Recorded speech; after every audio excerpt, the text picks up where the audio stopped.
Hello, আসসালামু আলাইকুম। তা আজকে আমি একটু তরমুজের রান্নার রেসিপি নিয়ে আসলাম।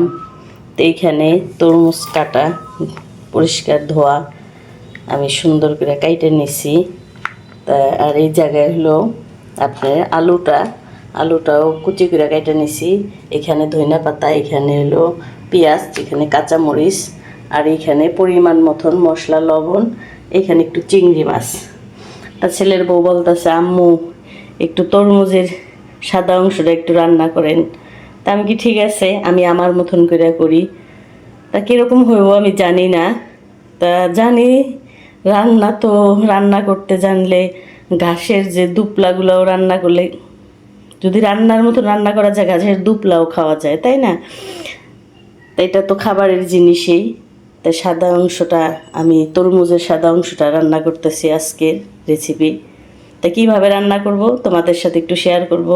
আল্লাহ হাফেজ।